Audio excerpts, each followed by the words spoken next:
Queridos irmãos, queridas irmãs, amigos que nos ouvem através da rádio Ismael.net ao redor de todo o mundo, boa noite. É uma grata satisfação retornarmos a esta tribuna, estarmos de volta nesta casa com o objetivo de juntos fazermos reflexões que de alguma forma possam contribuir para a nossa propositura reiterada de uma reforma mento-moral dos nossos hábitos, dos nossos costumes, dos nossos usos. O texto que nos fora confiado nessa noite fazer algumas observações é intitulado como A Fé e a Caridade. Está presente no capítulo 11 do Evangelho segundo o Espiritismo, que tem como tema central amar ao próximo como a si mesmo. O que me deixa algo reflexivo. Volto a esta tribuna para tratar do mesmo capítulo. Noutra oportunidade, nós conversávamos sobre dai a César o que é de César. E eu dizia naquela ocasião que me deixou muito pensativo, porque que Kardec colocou como um subtema a passagem dai a César o que é de César, do capítulo amar ao próximo como a si mesmo. E novamente me questiono, que tem a ver a fé e a caridade nessa necessidade que temos de cumprir a lei maior, de amar ao próximo como a si mesmo? Seria necessário nós fazermos, obviamente, a leitura do texto, mas seria necessário também fazermos a conceituação do que seja amar, do que seja fé e do que seja caridade.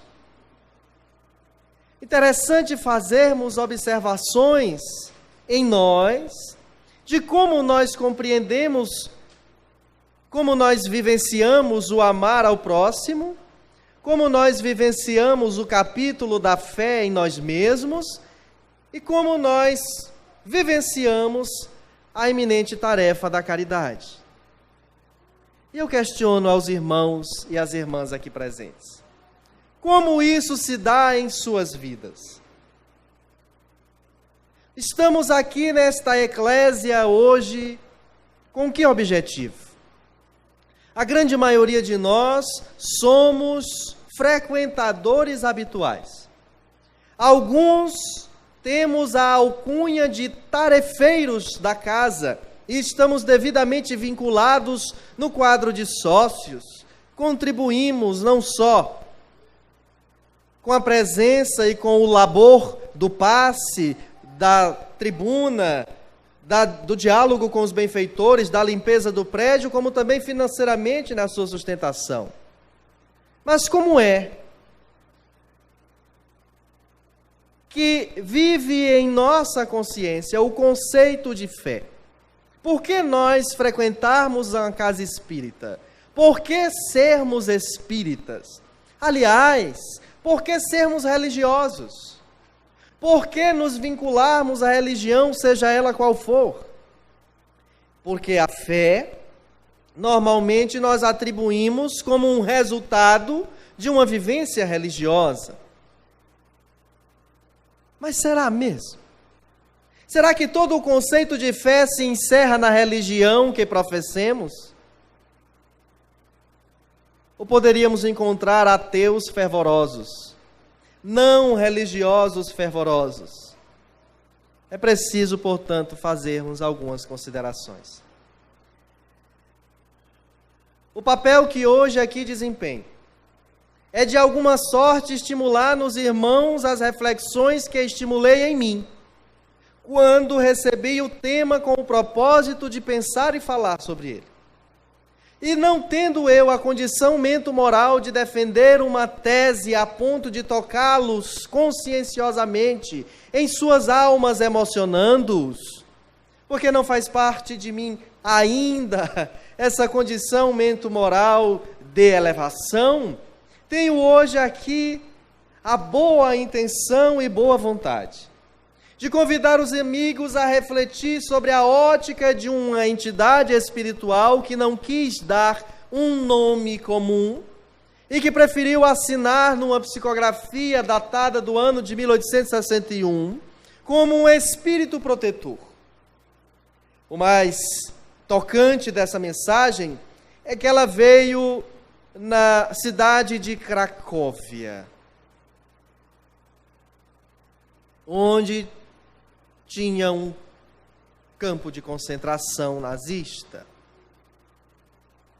onde veio a Santa Faustina, que viera a ser canonizada por João Paulo II, e que teve visões de Jesus em seu quarto, quando ainda estudava para ser freira.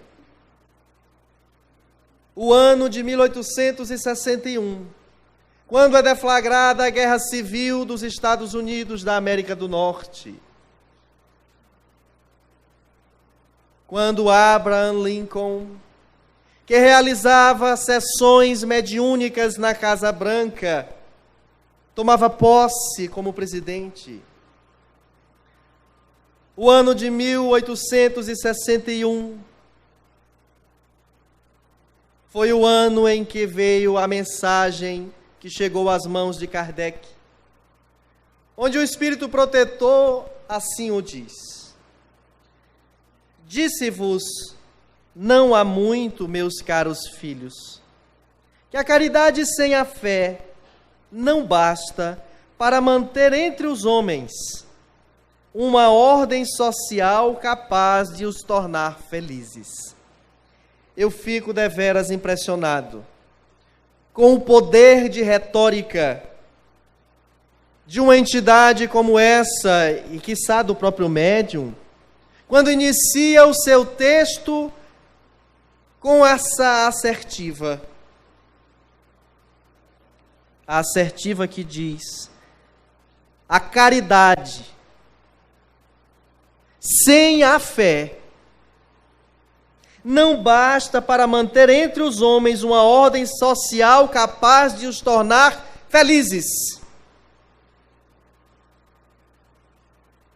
E se bem observarmos, vamos encontrar pessoas capazes de estender a mão ao outro que passa fome, que lhe pede um agasalho e um remédio, e ele o dá, mas o dá através de um terceiro, um empregado da casa, um alguém porque ele não quer se aproximar daquele outro. Nós vamos encontrar pessoas capazes de doar 100 cestas básicas ao mesmo tempo, de uma vez só, mas que são incapazes de elas mesmas irem à comunidade e pegar na mão ou nas mãos daquelas pessoas e entregar-lhes as cestas, porque não querem contato. E fazem isso que chamam de caridade, sob o propósito de pontuarem nos seus currículos a informação de que deram do seu próprio salário em prol dos outros, a bem da verdade, daquilo que lhes sobrava. Chega no final do ano, como nós vemos pessoas generosas, mas o Espírito Protetor vai dizer que impulsos generosos se vos depararão, mesmo entre os que nenhuma religião tem. Porém, essa caridade austera, que só com abnegação se pratica, com um constante sacrifício de todo interesse egoístico, somente a fé pode inspirá-la. E é por isso que nós vamos encontrar nas fileiras das casas espíritas, das igrejas católicas, dos templos evangélicos e de outras denominações religiosas, Pessoas que se cansam muito facilmente da atividade que exercem, que se comprometem em fazer, a benefício do outro. Porque quando a gente vem para a casa espírita para ser passista, e vira trabalhador na condição de passista, aquele que ministra os passes, nós viramos passista no dia em que nos é ofertado o curso, e no dia em que voluntariamente a gente diz, eu quero ser passista. Fiz o curso, estou aqui me apresentando, eu não deixo mais de ser passista. E eu tenho que estar na casa espírita e em condições de ministrar o passe, todas as reuniões públicas de passe. Então ninguém pode adoecer? Pode, adoecer e até morrer. Fiquemos inteiramente à vontade. Contudo, nós não podemos criar, todas as vezes, em todas as ocasiões, cansaços, outros afazeres, outras reuniões.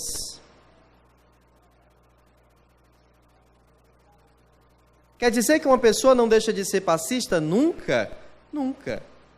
Ela pode deixar de dar passes, porque no meio de uma perturbação, de uma obsessão qualquer, ela decidiu fumar, ou voltar a fumar. E o fumante não tem condições de ministrar passe, sob pena de o paciente sair daquela sala com mais miasmas deletérios penetrados no seu campo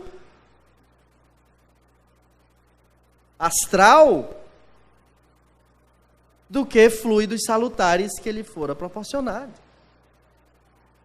Porque o passista decidiu voltar ou então passou a tomar bebida alcoólica de modo regular. Olhe, hoje eu não posso dar passe porque eu comi carne. Quer dizer que se a sua mãe estivesse ali agonizando, você não daria passe, ligaria para alguém dar passe no seu lugar porque você comeu carne? O que se pede para o exercício do passe é que não se cometam abusos da alimentação que lhe prejudicam o instante da atividade porque é mediúnica. Mas tudo isso para dizer que há irmãos que se cansam. Porque há irmãos que mais têm fogo de palha, que mais têm intenção de fazer parte de um agrupamento que chamam de trabalhadores por vaidade, que de fato fé edificada dentro de si. Porque a fé edificada dentro de si faz com que ele contorne qualquer adversidade que se lhe surja em nome da tarefa que precisa realizar. Eis o que o Espírito Protetor diz quando ele fala, caridade austera, que só com abnegação se pratica. E o que seria abnegação? Não seria um sinônimo de renunciar a todo o resto, para que naquele dia e horário estejamos de modo pontual, assíduo, responsável, tomando conta das tarefas que outrora nos propusemos? É a demonstração primeira da falta de fé de qualquer religioso, quando ele se compromete a evangelizar a criança, o jovem, o adulto, a ministrar o passe, a abrir a igreja, a limpar o templo e um mês depois, na semana seguinte, já se apresenta cansado. Toda semana está doente, lhe dói o dedo midinho, lhe dói a raiz do cabelo, fulano ainda não chegou. Todas as desculpas do mundo aparecem, e são desculpas viáveis, plausíveis, justificáveis, que os confrades, em nome da caridade, porque a caridade fala de indulgência para com as imperfeições alheias e de perdão das ofensas, têm que apenas compreender. Compreender o instante em que o outro se encontra de adoecimento espiritual das doenças mais graves que existem, chamada preguiça. O câncer do espírito é a preguiça, que faz com que pensemos primeiro no nosso comodismo, que faz com que pensemos primeiro no que é vantajoso e fácil para nós. Isso é falta absoluta de fé. Eu descri de mim mesmo, eu deixei de confiar em mim mesmo. E quando percebo um desligamento, uma separação entre os benfeitores e eu, fico questionando-me, que provação serei essa que estou passando, que os espíritos não se aproximam mais de mim? E aí, fazendo um rápido exercício consciencial, há uma voz que lá dentro diz assim: é a falha no cumprimento dos deveres que você assinou nos anais da espiritualidade superior, quando verbalizou por sua voz que assumiria a tarefa religiosa da sua eclésia, e você sistematicamente deixou de cumprir,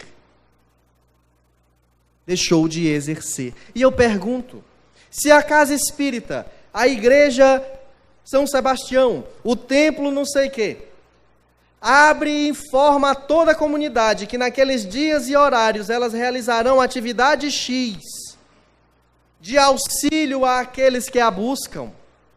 Se as pessoas comprometidas naquela tarefa deixam de fazê-la, vão faltando, vão fragilizando, quem vai fazer?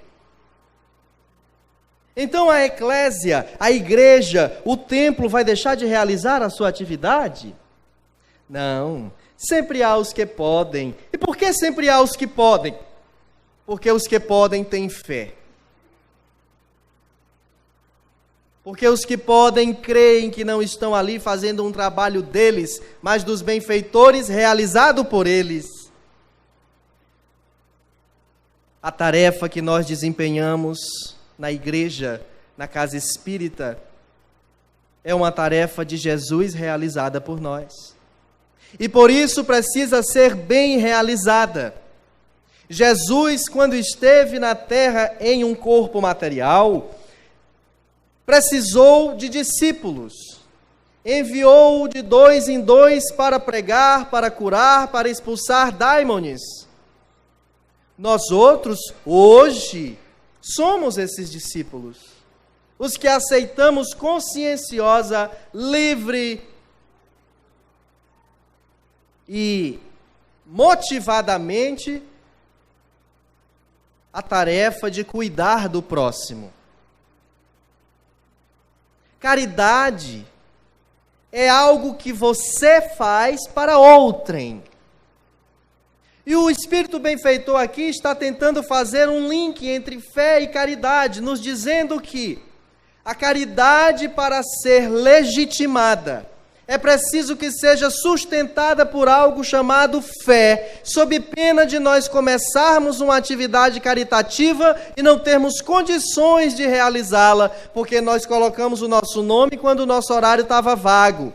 Mas depois que apareceu uma nova atividade que eu, materialista, a elenco como mais importante, ou que às vezes, não exatamente por eu ser materialista, mas pela força das circunstâncias, do desempenho das tarefas materiais que executam, me tiram dali, eu não tenho mais condições de realizá-la. E na mais das vezes, vemos irmãos que não conseguem fazer o dever de casa no tocante à prece, no tocante ao culto do Evangelho no lar, no tocante à frequência assídua à casa espírita e nos estudos, porque os estudos são os que verdadeiramente orientam e libertam a criatura de uma consciência materialista e, portanto, limitada e mesquinha. E quando me surgem as adversidades da vida, mais das vezes provocado por mim mesmo, agora e não no passado, fico estranhando, sentindo-me mal, e achando que os benfeitores me abandonaram. E achando que não estou mais sendo assistido pelos meus guias, pelo meu anjo de guarda, pelos coordenadores espirituais da casa espírita. O benfeitor nos diz na primeira frase que sem a fé, não basta, a caridade, sem a fé, não basta para manter entre os homens uma ordem social, capaz de os tornar felizes. Está falando da nossa vida em sociedade enquanto encarnados. Porque nós estamos aqui agora, em busca não só dessa palestra, mas sobretudo do passe, para que ele nos auxilie fluidicamente, mas com o propósito de uma vez restabelecida a força que hoje me sinto fraca, eu tenha condições de pensar sobre a minha vida, de decidir sobre a minha vida, de escolher o que é melhor para a minha vida. E a doutrina espírita nos traz um móvel de fé superior às demais concepções de qualquer outra escola filosófica do mundo. E está em um frontispício de um Evangelho segundo o Espiritismo. A obra terceira de Allan Kardec, que veio a lume em 1864, onde o ínclito codificador coloca fé inabalável. Só o há, ou só o é, aquela que verdadeiramente pode encarar a razão face a face em todas as épocas da humanidade.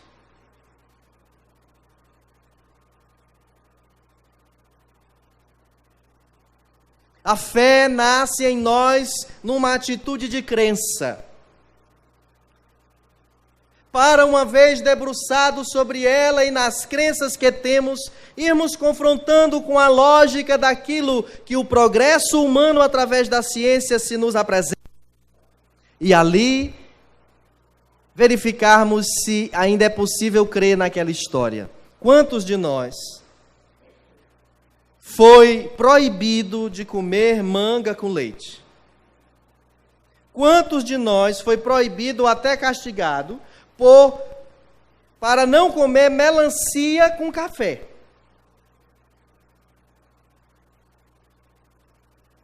Porque adoecia. Ó. E quem nos dizia isso tomava cachaça.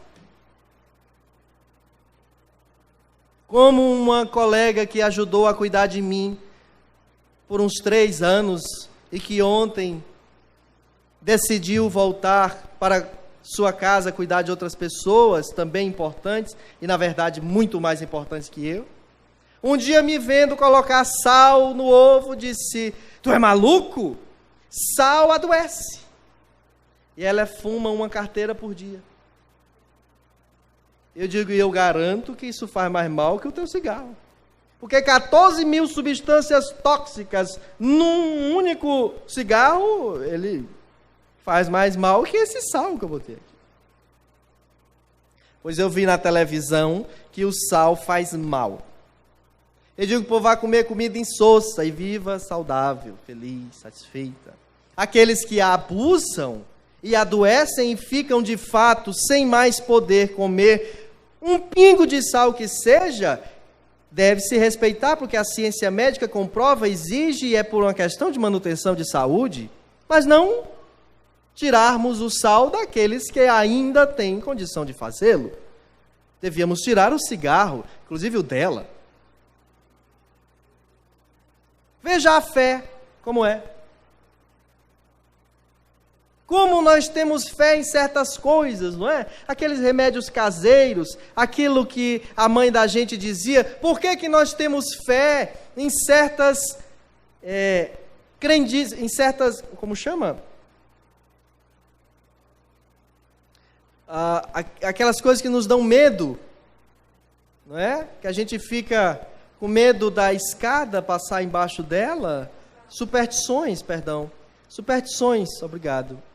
O gato preto, a sexta-feira 13, as criaturas andam com rabo de coelho, um assassino, mata o coelho, tira o rabo, o pé, sei lá o quê, para andar com ele pendurado, o pé.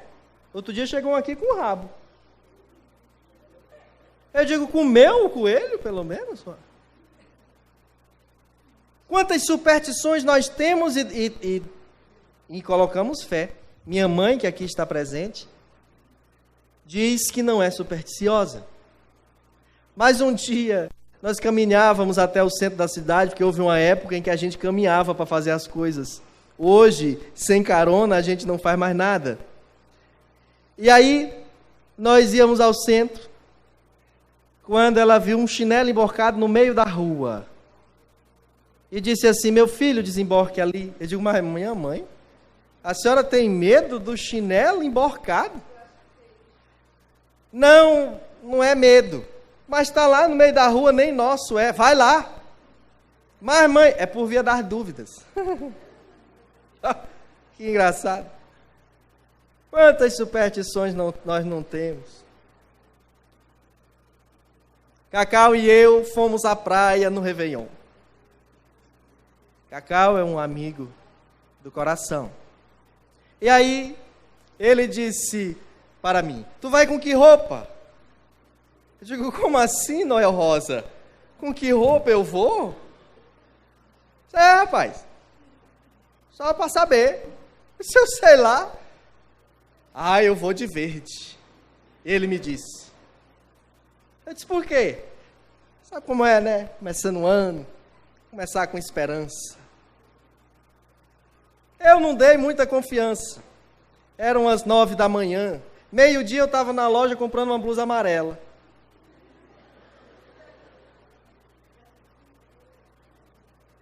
E quando eu cheguei para comprar a blusa amarela, a moça disse assim, quer dinheiro para o ano que vem. Ele de blusa verde, short e bermuda branca, eu de blusa amarela e bermuda branca. Um queria paz e esperança, esperança de ser pai. Deu certo, 2 anos depois. O outro queria paz e dinheiro. A paz ele conseguiu, o dinheiro até hoje Iemanjá não trouxe. Se é para ela que se faz as coisas. As uvas, que tem que comer quantas? São 7. 7 uvas e guardar as sementes. As ondas tem que pular 7. E é crendice para tudo quanto é lado. A gente chega nas casas e vê peão roxo plantado. Aqui os espíritos não entram. Mas se tiver culto do evangelho no lar, o equilíbrio, porque a dificuldade em todos os lares tem, do mais rico ao mais pobre, mas se tiver ali uma busca interior da resignação, da paciência, de fato os malfeitores não entram lá para obsedar, podem entrar para pedir ajuda, socorro. É o espada de São Jorge. É aquela outra que é venenosa? Comigo ninguém pode. Aliás, a gente encontra hoje a evolução da planta comigo ninguém pode. Estive visitando esses dias várias escolas e encontrei seres humanos da raça comigo ninguém pode. Então nós vamos alimentando em nós uma série de crenças e depositamos sobre elas uma confiança que nem desrespeitamos. Nem desrespeitamos. Já falei para vocês da história do canto do animal X, que é a rasga mortalha. Já falei para vocês da borboleta. Se for para o bem que fique, para o mal que vá-se embora. Coitada, só vive 3 dias e ainda tem essa história da borboleta do mal e a borboleta do bem.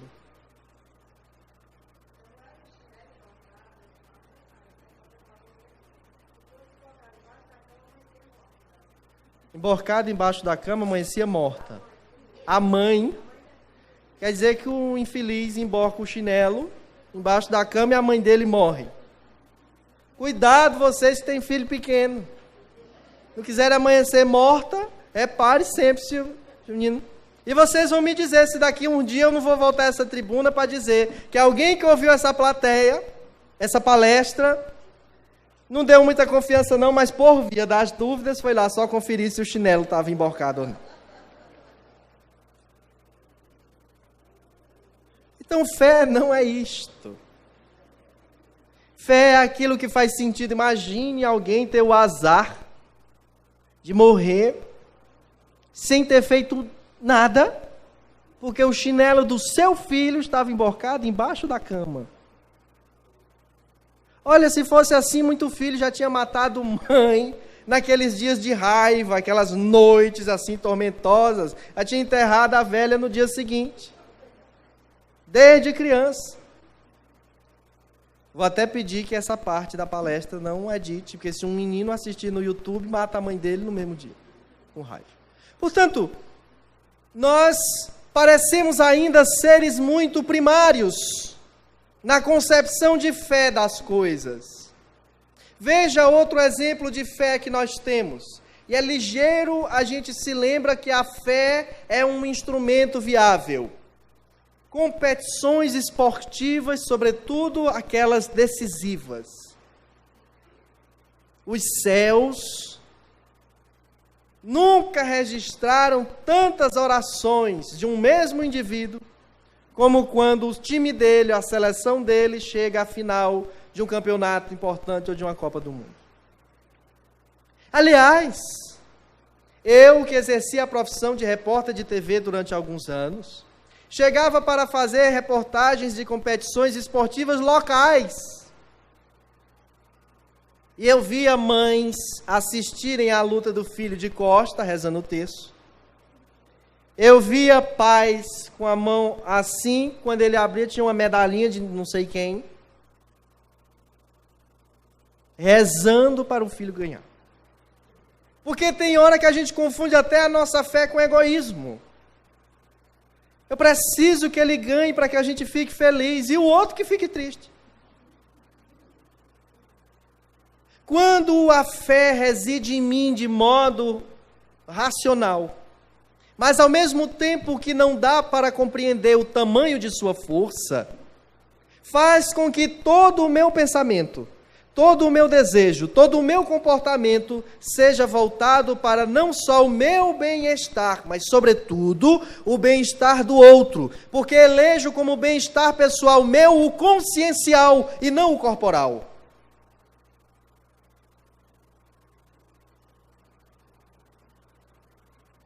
O Espírito protetor nos diz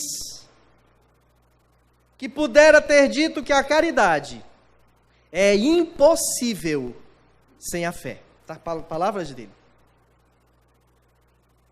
E ele diz: é inútil, meus filhos, que o homem ávido de gozos procure iludir-se sobre o seu destino nesse mundo, pretendendo ser-lhe lícito ocupar-se unicamente com a sua felicidade, felicidade voltada para conquistas materiais. Quantos de nós já saímos daqui de madrugada, entramos num ônibus de excursão, passamos não sei quantas horas dentro deste bendito ônibus, para ir banhar numa bica, levando uma marmita de comida, passa 1 hora, 2 horas no máximo no local do banho, come, volta, não sei mais quantas horas dentro daquele ônibus, chega já de noite, e no dia seguinte está moído de cansado.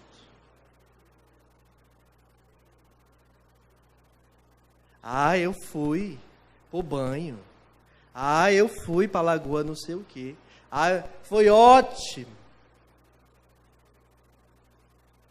Fosse o mesmo itinerário, precisando fazer o mesmo esforço para ser voluntário numa atividade, as criaturas iam dizer assim: mulher, eu trabalho segunda-feira. Meu irmão, como é que eu estou lá fazendo esse negócio e amanhã eu estou aqui de pé para cuidar das coisas que eu tenho que fazer? Então veja como nós, para certos gozos materiais, empreendemos esforços gigantescos, mentais, financeiros, físicos, mas quando se trata de certos outros afazeres, tudo, o mínimo obstáculo que nos surge, nos é impeditivo de ir realizar a tarefa que iríamos. E vamos encontrar através de Ramiro Gama, no monumental livro sobre Chico Xavier, relatar que certa feita o médium mineiro saiu na companhia de alguns irmãos para visitar lares menos favorecidos, levando alguns mantimentos, remédio, dinheiro, pomada, vovô Pedro. Mas que ao chegar no local um forte temporal caía. Ficaram abrigados num terraço de uma casa, e a chuva não passava, e não passava, e não passava. Quando muito abrandou, mas continuava chovendo, Chico recolheu alguns daqueles pertences.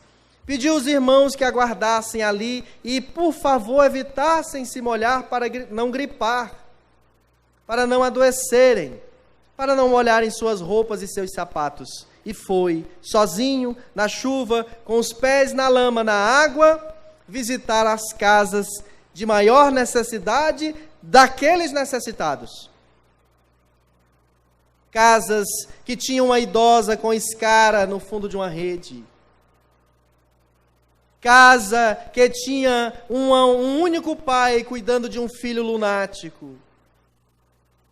Casas que tinha um homem sem pernas e braços, sozinho, esperando que seu filho retornasse do trabalho ao fim do dia, já na boca da noite.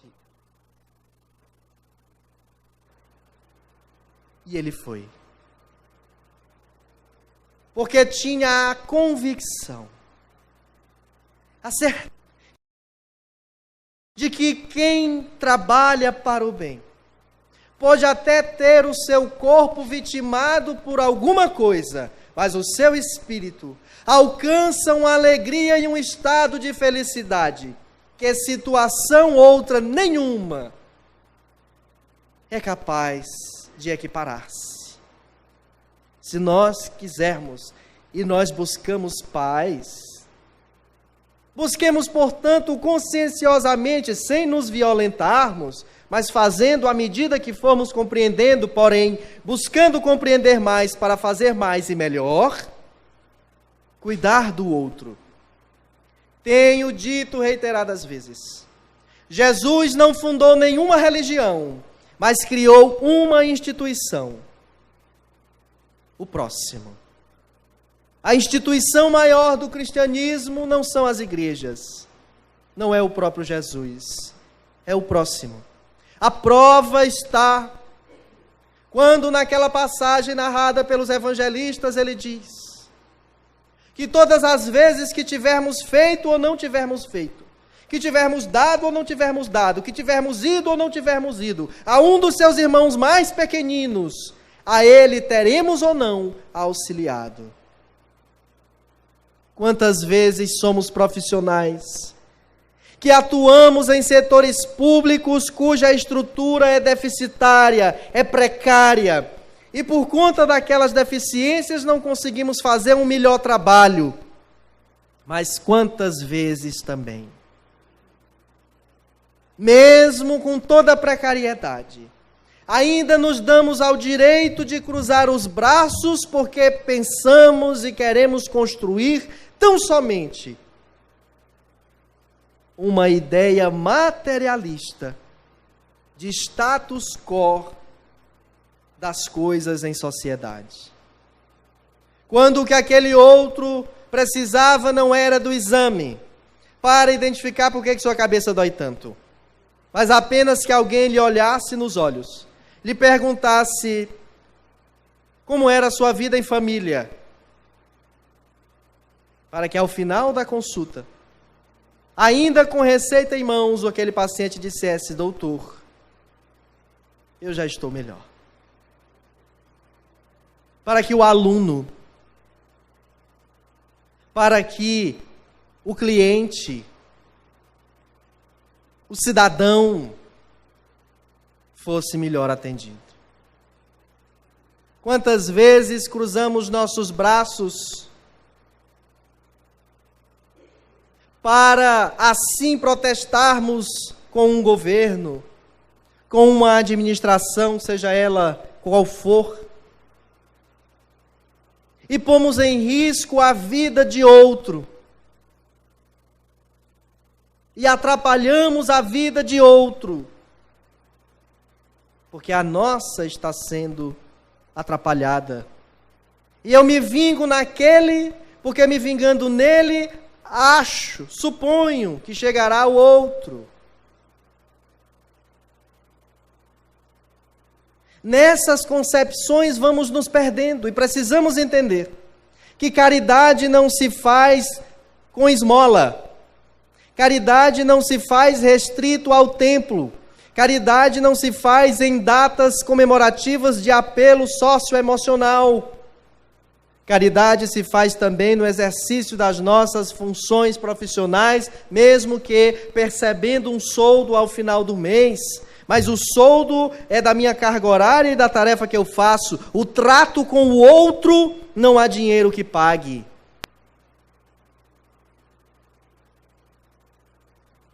André Luiz depara-se com a informação na colônia de Nosso Lar que as pessoas recebem preces dos seus entes que ficaram encarnados e que com isso elas se melhoram lá no plano espiritual, os que estão desencarnados. E descobre, além dessa informação, que ele nunca recebera uma prece de nenhum parente seu. Uma única pessoa lhe dirigiu orações durante muito tempo. A bendita da paciente que ele mais tinha raiva de atender. Primeiro, porque era de graça. Segundo, porque ela era daquelas que falava demais e alisava e queria beijar e idolatrava. E ele não tinha a mínima paciência. A única que se importou de rezar para com ele. Não devemos fazer o bem ao próximo pensando numa recompensa, seja divina ou um retorno que aquele outro possa nos dar. Mas é imperioso e forçoso saber que todo o bem que praticarmos, dizem os benfeitores, ser-nos-á um cartão de visita aonde quer que nos apresentemos. É tão bom quando a gente chega nos lugares e alguém diz: ah, é você que é o evangelista? Sim, sou eu. Eu ouço falar tão bem do Senhor. Como também é ruim quando a gente chega num lugar e percebe as caras se torcendo, os cotovelos se apunhalando, e a gente vai passando com a vontade assim de morrer, porque sente que por aquelas cutucadas estão falando mal. A gente observa se é a roupa, o que é, será o cabelo que está assanhado, o que foi que eu fiz, e na maioria das vezes é a nossa reputação. Nós, de fato, não devemos nos preocupar com o que os outros acham de nós, porque acharam que Jesus era um bandido temível e o mataram. Mas é imperioso e forçoso saber que o tempo passa e a verdade sobrevive. E hoje nós podemos ser mal vistos ou malquistos por esse ou aquele posicionamento. Mas em o tempo passando e a verdade prevalecendo, se for de fato o bem que nós estivermos fazendo, a história registrará. Façamos, meus irmãos, todo o bem que nós pudermos pelo nosso próximo. Façamos todo o bem que nós pudermos pelo nosso próximo mais próximo, que segundo Emmanuel, são aqueles que dividem o mesmo teto conosco, seja como moradia, seja como colegas de trabalho, seja como aqueles que vão até o nosso local precisando de nós por alguma razão. E tenhamos a certeza de que os que cremos na imortalidade da alma e na reencarnação, não podemos ficar limitados a uma ideia de que a felicidade é aquilo que na matéria se aplaude, se visualiza e aos outros deslumbra. Felicidade é um estado de consciência que faz com que deitemos numa rede velha ou numa cama de colchão antigo, muito mais satisfeitos e em paz consigo que aqueles outros que repousam em camas de ouro, com medo, com raiva, com ódio, temendo até mesmo a morte. Naquele ano de 1861, reencarnou na Terra um dos poetas mais importantes do nosso país, chamado Cruz e Souza, que mais tarde viera já desencarnado, psicografara através de Francisco Cândido Xavier inúmeras poesias que foram publicadas na obra-prima do médium mineiro Parnaso de Além Túmulo. E uma delas, que se chama Renúncia. Cruz e Souza nos diz assim: renuncia a ti mesmo, renuncia a mundana e efêmera vaidade, que em ti sintas a dúlcida piedade que as desgraças alheias alivia. Do homem esquece a lúrida maldade, prosseguindo na estrada luzidia, e denodadamente engendra e cria teu próprio mundo de felicidade. Parte o teu coração em 1000 fragmentos, ofertando-os ao mundo que te odeia, com a bondade mais pródiga e mais pura. Não ouvides em meio dos tormentos, renunciar em bem da dor alheia, é ter no além castelos de ventura. Que nós construamos os nossos castelos de ventura a partir de todo o bem que fizermos pelo próximo. Desde mínimas ações que achamos que não pontuam, mas pontuam muito mais, até aquelas outras que contam com a nossa abnegação, com a nossa renúncia, com a nossa dedicação. Jesus é conosco e não nos desampara nunca. Por maior seja a nossa dor, ser-nos-á sempre possível cuidar do outrem. Muita paz a todos.